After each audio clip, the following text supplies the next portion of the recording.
Isang hindi malilimutang pangyayari ang naranasan ng komedyante at host na si Super Tekla o Romeo Librada sa tunay nitong pangalan.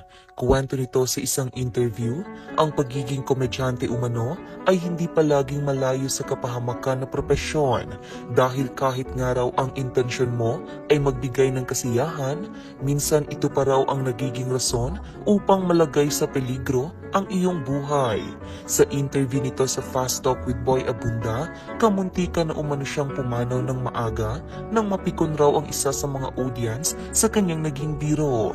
Hindi umano natuwa sa kanya ang mga audience noon na ang isa raw ay bumunot pa ng baril at tinutukan siya.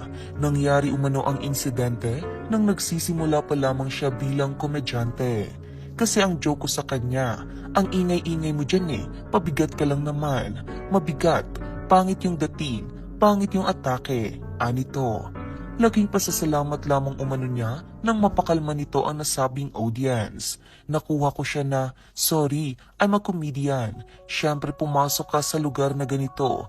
Expect the unexpected. We say something not in common, so bear with us, anito. Dito raw natutunan ni Tekla ang napaka-importanting leksyon sa kanyang buhay at yun ay ang mag-ingat at maging sensitibo sa mga ibabatong salita at biro kahit ang intensyon mo ay ang makapagpasaya ng tao.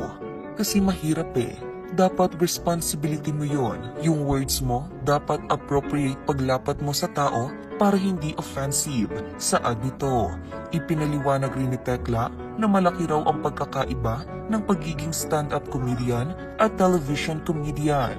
Malaya at wala umanong masyadong bawal sa pagiging stand-up comedian kumpara sa television comedian na napakarami ng restrictions sa mga sasabihin sa audience.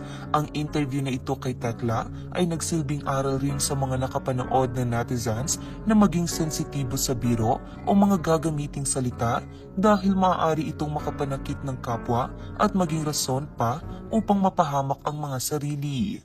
'Di ba? Bawal ang pikon sa mga comedy bar? Ano ba 'yan? Comedy bar nga Doon siya pumasok sa shooting range. Maging masaya siya doon. Wala pang kaso haharapin at maiputok pa niya unlimited pa. Baka destructive yung joke niya kaya ganyan talaga napapala. Sabi nga nila, magbiro ka na sa lasing, wag lang sa bagong gising. Pero di lahat pwede yon. Marahil nasobrahan niyang mag-joke sa isang lasing. Minsan ang pang-ookray, wag below the belt.